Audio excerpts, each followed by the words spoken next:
Buenas noches, mi nombre es Daniel Zambrano. Vengo a presentarles una pequeña exposición sobre los aportes de las distintas teorías pedagógicas y de pedagogos a la acción educativa, específicamente en la pedagogía naturalista de Rousseau y Eli Kane, fundamentalmente. Comencemos con Jean-Jacques Rousseau. Nació en Ginebra el 28 de junio de 1712 y murió el 2 de julio de 1778. Fue un escritor, pedagogo, filosófico, músico, botánico y naturalista. Él imprimió una importante corriente a la pedagogía que se conocía para la época, dándole un giro bastante importante, concentrando todas las teorías en la evolución natural del niño, en pro del mejoramiento y de la ayuda del proceso de formación. Dentro de la pedagogía naturalista planteada por Rousseau, se entiende que la base fundamental ideológica y epistemológica es el naturalismo, donde asegura que la naturaleza constituye un conjunto importante de la realidad que debe ser comprendida a través de una investigación científica de la forma y el cómo el ser humano se desarrolla. De igual forma, esta pedagogía busca o aspira a formar individuos que vayan formándose en función del bienestar propio para generar un bienestar o satisfacer una necesidad social. También tiene como objetivo el desarrollo personal del alumno hacia un desenvolvimiento de los conocimientos, procurando y llevándolos hacia la perfección. Es decir, buscar cuáles son esas cualidades que nuestros individuos, nuestros estudiantes tienen y buscar llevarlo a un desarrollo casi perfecto donde el estudiante pueda cumplir sus objetivos a través eh, de ese conocimiento. Rousseau había planteado dentro del naturalismo filosófico la corriente de la pedagogía naturalista en apoyo a concebir dentro de la educación el desarrollo de tres grandes capacidades: la razón, la conciencia y el libre albedrío, que iban dirigidas a generar una autonomía moral en contraposición a lo que había generado la Iglesia Católica en ese momento, en esos años del siglo XVIII. Es importante resaltar que estos tres elementos que buscaba Rousseau desarrollar dentro de los estudiantes, dentro de los niños, generan elementos que a posterior van a ayudar al ser humano en su proceso de formación. También él resaltaba que la transformación interna del hombre mediante la educación y el desarrollo de ideas pedagógicas erradicaría la deficiencia social. Es decir, que la formación humana es necesario involucrar al hombre dentro del proceso pedagógico para su formación, con el fin de poder erradicar las principales situaciones sociales, deficiencias sociales que conocemos hoy día. Rousseau tenía cinco principios fundamentales cuando generó sus teorías pedagógicas naturalistas, de las cuales podemos mencionar como primer punto la creencia en la naturaleza con el objeto de que el naturalismo fuera aplicado en la educación. Es decir, creer que la naturaleza es la que tiene el poder de enseñar y de entender cómo es el proceso de crecimiento del ser humano. La importancia de orientar a los alumnos en las capacidades crecientes, dándole más importancia a este aspecto que al programa de estudio. Es decir, entender que si un estudiante es práctico con las manualidades, abocarse a este desarrollo que es fundamentalmente a lo que concierne a las actividades escolares.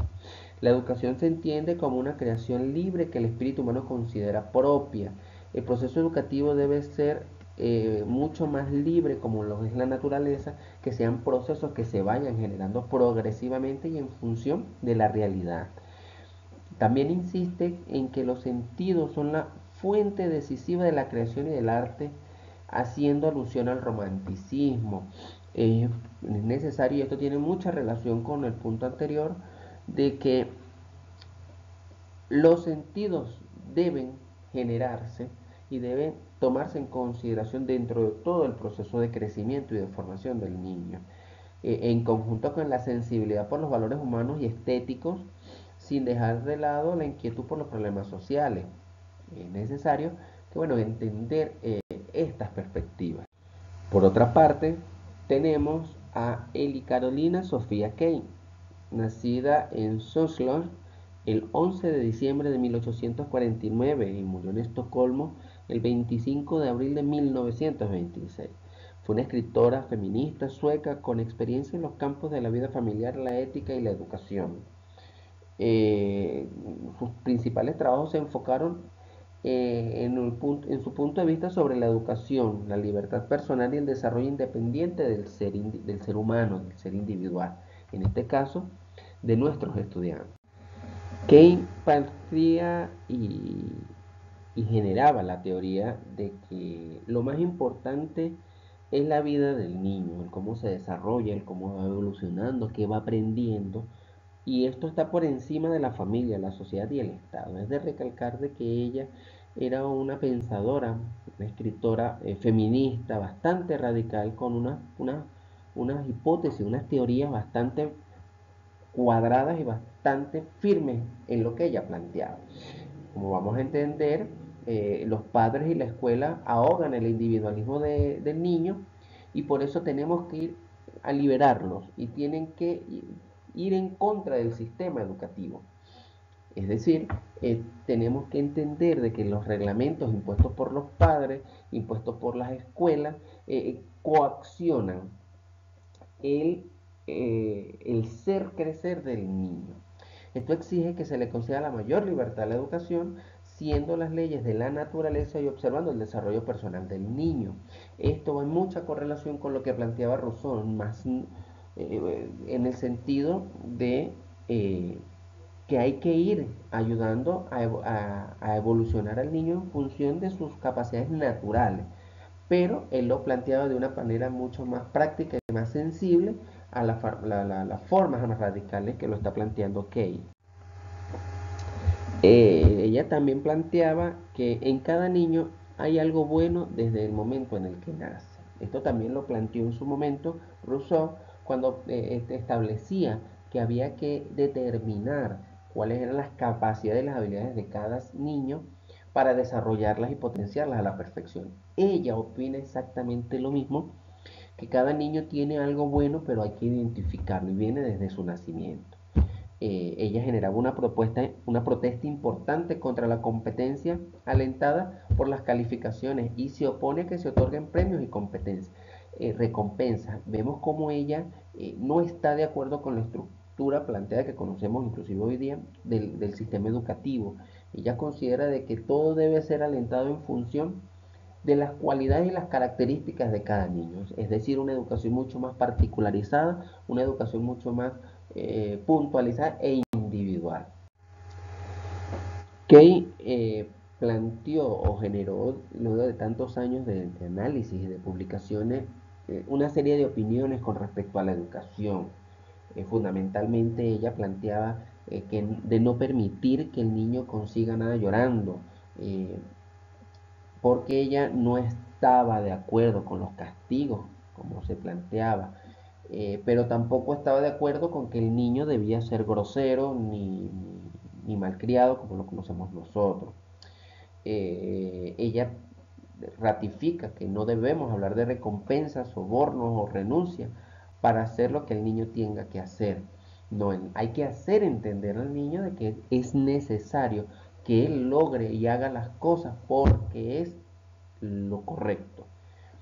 No debemos mentir ni asustar al niño. Por ejemplo, ocurre todavía en las aulas de clase, de que si no te portas bien te llevo a la coordinación, la dirección, llamo a tu representante. Lógicamente ella planteaba no debemos pegarle al niño, dejar que el niño se las arregle solo. Una de las teorías importantes que ella planteaba era el individualismo, la formación del individualismo en nuestros niños, que eso ayuda a la resolución de conflictos posterior. Desarrollamos una capacidad individualista al niño y generamos de que él pueda resolver sus problemas a futuro. El castigo como medio de educación solo refuerza la naturaleza animal e indomable que es preciso erradicar. Lo que estamos conversando, ella plantea de que el castigo no es la mejor forma, hay que hacerle entender al niño la necesidad de hacer lo correcto. Dar pocas órdenes, pero exigir obediencia incondicional. Amenazar poco, pero cumplir las amenazas. eh, Hacer entender que debe existir una obediencia, pero no imponerla. Hay que buscar la forma y el método para que el niño sepa por qué hay que ser obediente.